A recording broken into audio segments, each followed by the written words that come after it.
educação e tecnologia pra transformar. Inclusão, diálogo e equidade no ar, porque aprender é direito de todos sem exceção. Conhecimento que conecta. Olá para quem nos acompanha. Bem-vindos a mais um estudo minucioso hoje. A nossa missão para esta análise detalhada é examinar um conjunto de anotações que, à primeira vista, parecem bem breves, esquemáticas até. Sim, bem curtas. Exato, mas que carregam um peso filosófico monumental. O material que temos em mãos traz tópicos centrais sobre a linha de pensamento de um autor, um bastante complexo, que é o Alois Althusser. O texto de origem o define logo de cara com 3 palavras que abrem um universo inteiro de discussões. Ele é categorizado como um filósofo marxista estruturalista. E, a partir dessa premissa, as anotações mapeiam como o Estado opera, como mantém o seu poder e como as instituições funcionam. É uma arquitetura de ideias, bem intimidadora. Nossa, sem dúvida. É um material muito denso. E antes de avançarmos para as engrenagens dessa arquitetura toda, é crucial fazermos uma pequena pausa. Precisamos estabelecer uma regra muito clara para a nossa audiência. Claro, fundamental. O texto que vamos dissecar hoje aborda conceitos políticos bem profundos, descrevendo teorias de controle estatal, luta de classes e dominação. Então é imprescindível deixar explícito que, nesta nossa exploração, nós não estamos endossando as visões do autor. De forma alguma. Não estamos tomando nenhum partido político, seja de esquerda, seja de direita ou qualquer outra vertente ideológica. O nosso objetivo aqui é única e exclusivamente traduzir e analisar os conceitos exatos que foram apresentados nesse material de origem, de uma forma totalmente neutra e acadêmica. Vamos olhar para essas anotações como quem olha para a planta de um edifício muito antigo, apenas para entender como o arquiteto pensou em estruturar as fundações e as paredes. Um aviso fundamental para que a análise flua com a objetividade necessária, certo? Vamos desvendar isso. Quando se pensa em poder do Estado, a primeira imagem que costuma vir à mente é a da força física. Sim, polícia, exército. Isso, a imposição militar ou policial. Mas as anotações de hoje trazem uma provocação bem diferente.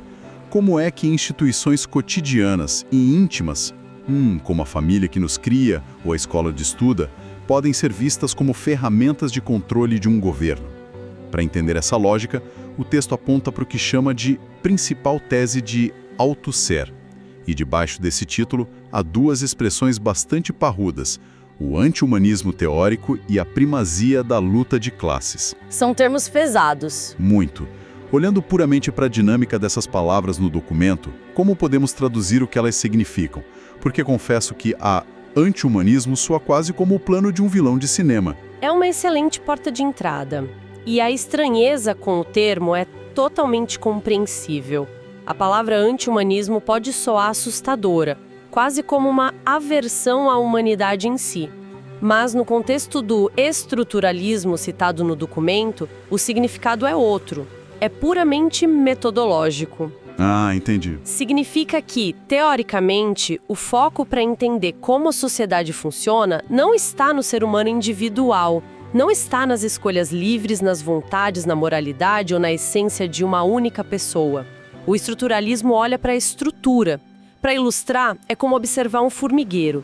A análise não foca na personalidade de uma formiga específica. Ou no que ela deseja fazer, né? Exatamente. O foco não é o desejo dela, mas sim em como o sistema inteiro do formigueiro dita o comportamento de todas elas de forma quase invisível. Espera, deixe-me ver se entendi bem.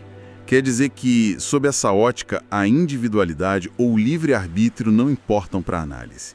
É uma visão bem drástica, não? Retirar o humano do centro da explicação e colocar a estrutura no lugar parece ignorar toda a nossa capacidade de escolha. O texto assume exatamente essa postura drástica.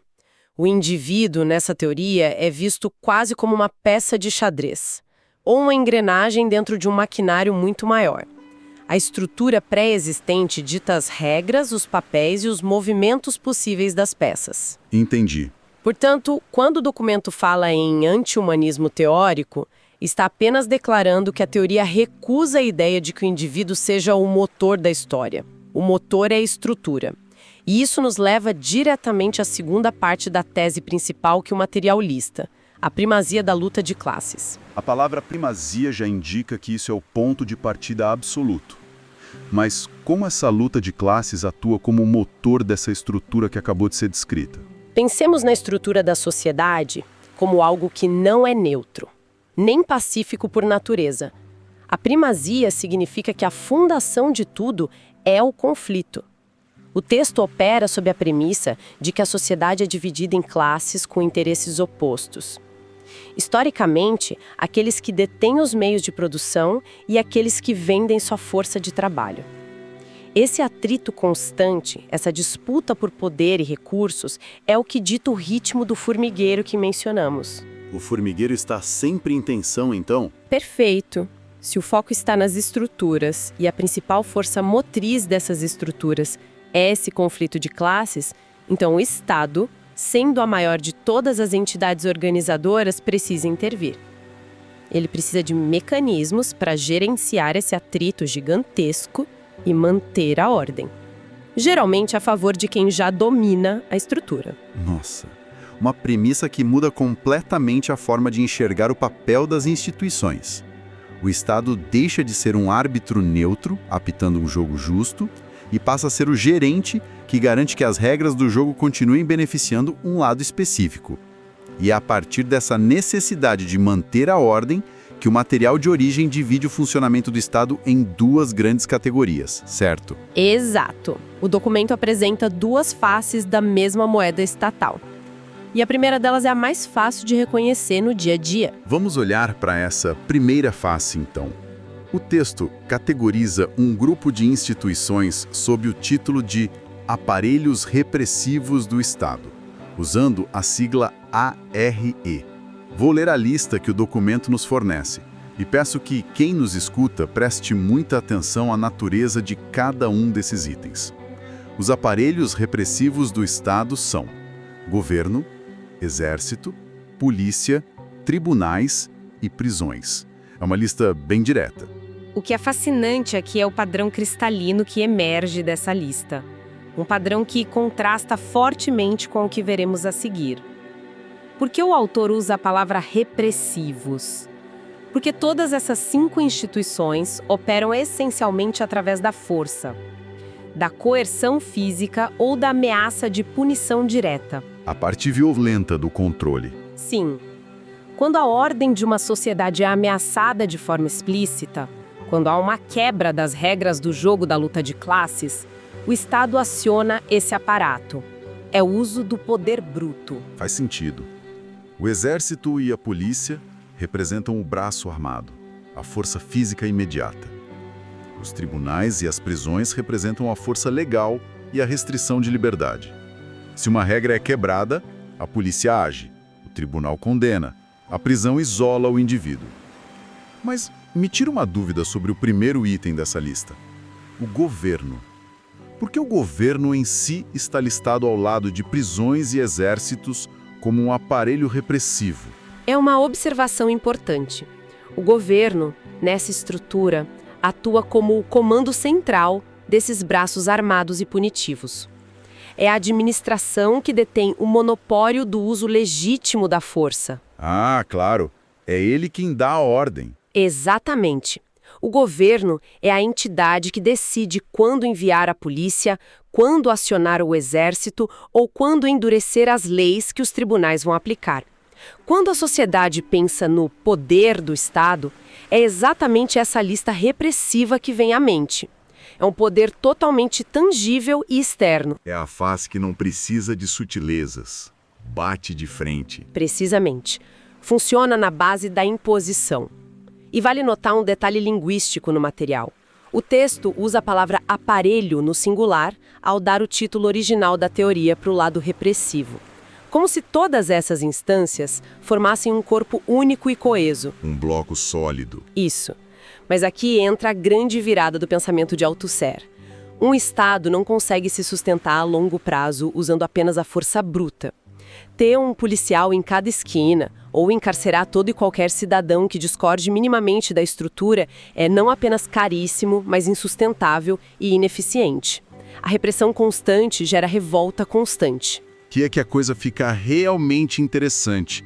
Se a força bruta e o medo da punição não são suficientes para administrar aquela luta de classes que citamos no começo, o Estado precisa de uma ferramenta diferente, uma ferramenta que atue de forma mais silenciosa.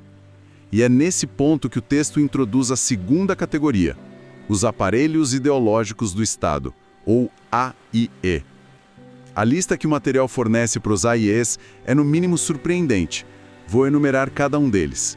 Temos a escola, a igreja, a família, o sistema jurídico, o sistema político e o sistema cultural. É impossível não sentir um certo choque ao ouvir essa lista pela primeira vez. Colocar a família e a igreja na mesma categoria analítica de controle que o sistema político é uma manobra teórica bastante radical. Muito radical. Mas vamos analisar isso sob a ótica daquelas teses iniciais do estruturalismo.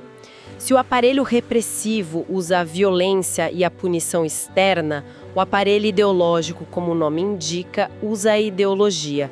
Ele usa as ideias, os valores, as crenças, os ritos e os costumes diários. É algo que entra na nossa cabeça sem a gente perceber. Perfeito. A função central dessas instituições listadas não é prender o corpo, mas sim moldar a mente. O objetivo é fazer com que a estrutura da sociedade continue funcionando pacificamente, garantindo que as pessoas aceitem a ordem de classes de forma voluntária, achando que é o curso natural das coisas. Nossa, depois de ler isso, até os almoços de domingo em família ganham uma perspectiva quase assustadora. Brincadeiras à parte, claro. Mas a família como um aparelho de Estado, o núcleo de afeto mais íntimo que existe sendo descrito como uma engrenagem de controle? O que a família faz, estruturalmente falando? Ela ensina a obediência às figuras de autoridade desde o berço, ela ensina os papéis sociais, o que é esperado de cada gênero, como se comportar à mesa, o respeito à hierarquia. Entendi. Antes mesmo do indivíduo entender o que é o governo, ele já foi treinado pela família para se encaixar na estrutura maior, aceitando regras que vêm de cima para baixo. Isso é o primeiro treinamento ideológico. E o sistema cultural que está na lista segue a mesma linha. A música, as artes, as tradições, a literatura, coisas que costumam ser celebradas como a mais pura expressão livre do espírito criativo. Sob a lente deste texto, tornam-se aparelhos ideológicos. Eles transmitem ideias sutis sobre o que é sucesso, o que é aceitável, o que é fracasso e o que é rebeldia permitida. Totalmente. E existe uma nuance genial na forma como o material divide certas instituições. Lembra que no aparelho repressivo tínhamos tribunais e prisões? Pois bem, nos aparelhos ideológicos, o texto lista o sistema jurídico. Pera, qual é a diferença prática entre os tribunais e o sistema jurídico para o autor? Não é a mesma coisa? É aí que a genialidade da divisão aparece. O sistema jurídico atua no campo das ideias. Ele constrói a ideologia da justiça e da igualdade. Ele trabalha para convencer toda a sociedade de que as leis são justas, morais, universais e necessárias para o bem comum. Isso é ideologia pura, é o convencimento. Ah, claro. A crença na lei. Exato.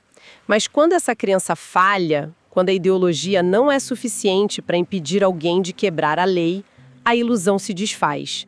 E aí entram os tribunais e as prisões, que são a pura repressão física. Um prepara o terreno na mente, o outro pune o corpo. Que distinção incisiva retirada puramente da lógica do texto. E o mesmo paralelo pode ser feito com o governo, que vimos ser repressivo, versus o sistema político, que é ideológico, certo? O ato de votar, as campanhas, os debates na TV, tudo isso cria a crença no sistema, a sensação de pertencimento e a ideologia da representação. O cidadão sente que faz parte do processo, mas a engrenagem que executa o poder de fato, o Estado, por trás do governo, mantém a capacidade de repressão. A ideologia amortece o conflito. Exatamente. O aparelho ideológico triunfa quando as pessoas não percebem que estão sendo moldadas. Elas acreditam genuinamente que pensaram aquelas ideias por conta própria, que seus valores nasceram do nada. Se a teoria estruturalista fosse aplicada aos dias de hoje, os algoritmos de redes sociais provavelmente estariam no topo dessa lista de sistemas culturais ideológicos. Com certeza absoluta. Recebe um destaque absoluto nas anotações. A única que ganha uma frase inteira e exclusiva no final do documento. Sim, a cereja do bolo dessas anotações. E talvez a afirmação mais contundente. O texto encerra com a seguinte frase: a escola reproduz as relações de dominação. Se conectarmos isso ao quadro geral que construímos até aqui, essa frase final é uma desconstrução devastadora da visão tradicional que a sociedade tem da educação. A escola está listada como o principal aparelho ideológico do Estado. Tradicionalmente, o senso comum enxerga a educação formal como um grande farol de libertação, o lugar onde a mente ganha autonomia através do conhecimento. Mas a lógica estruturalista do documento inverte isso de ponta à cabeça. De forma bem radical.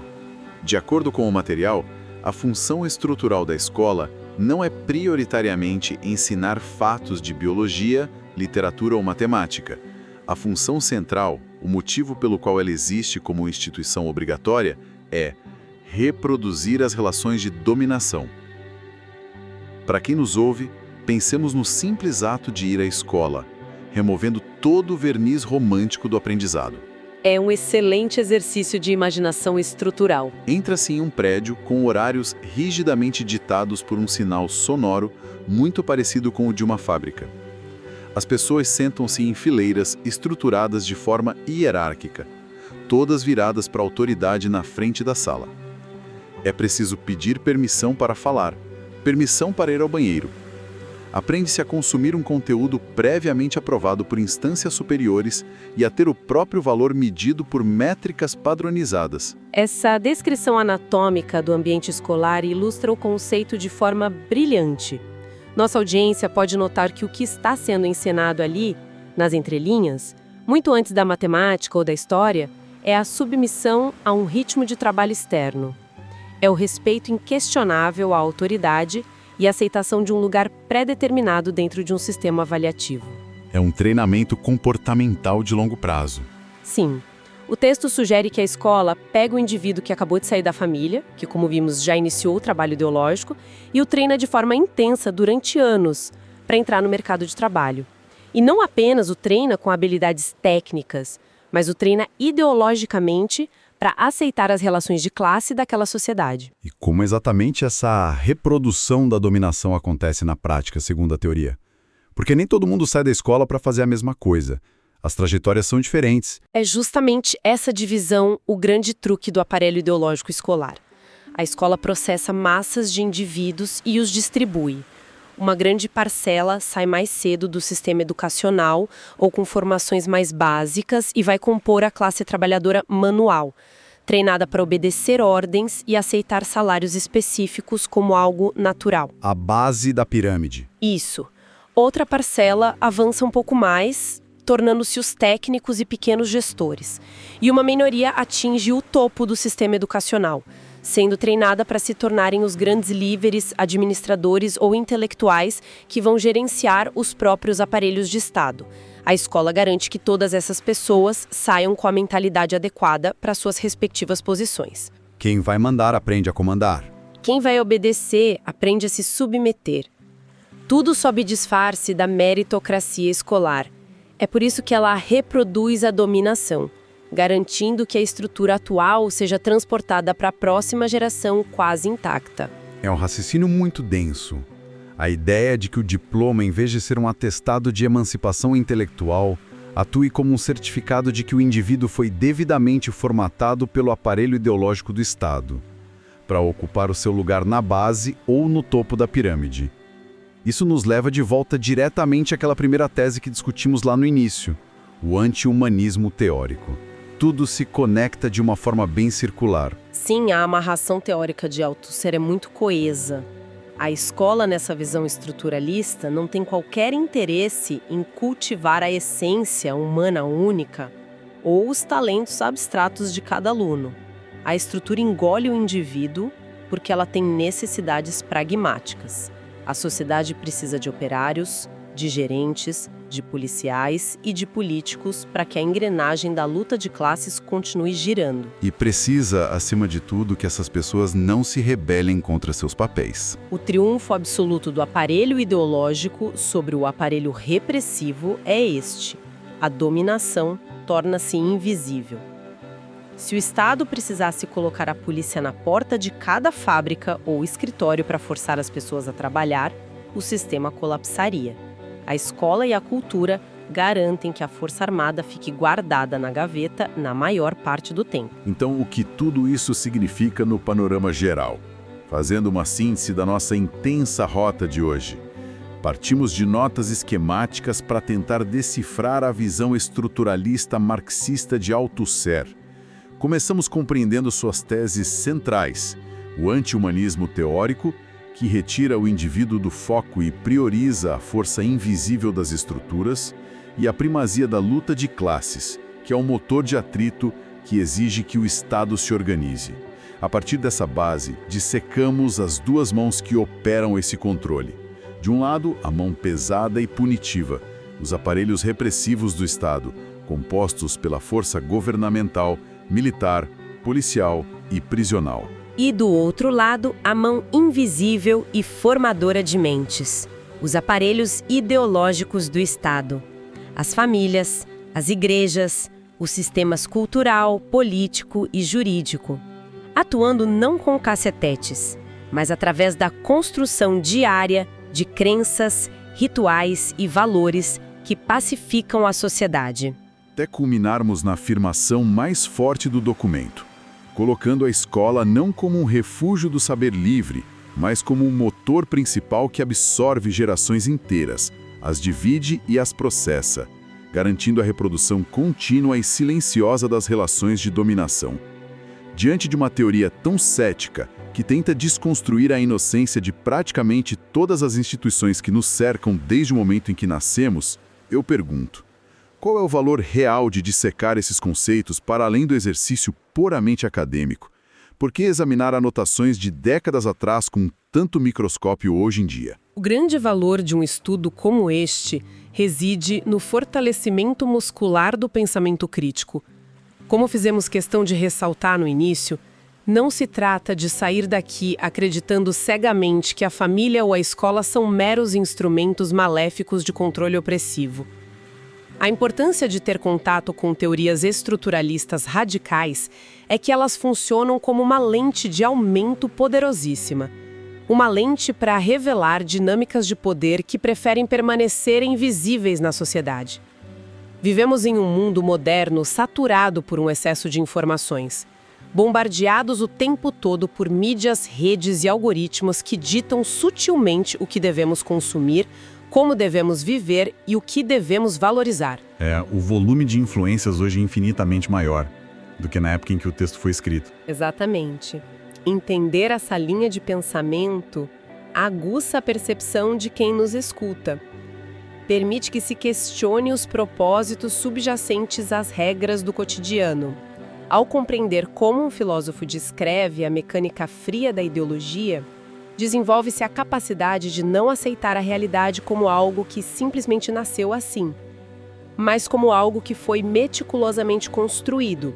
E aquilo que foi construído sempre pode ser questionado e eventualmente transformado. É quase como aprender como um mágico faz um truque clássico de ilusão. Uma vez que se compreende a mecânica teórica por trás dos espelhos e da fumaça, passa-se a observar o espetáculo inteiro com olhos muito mais atentos, procurando os detalhes que antes passavam despercebidos. O show continua, mas a relação com ele muda. Uma analogia excelente.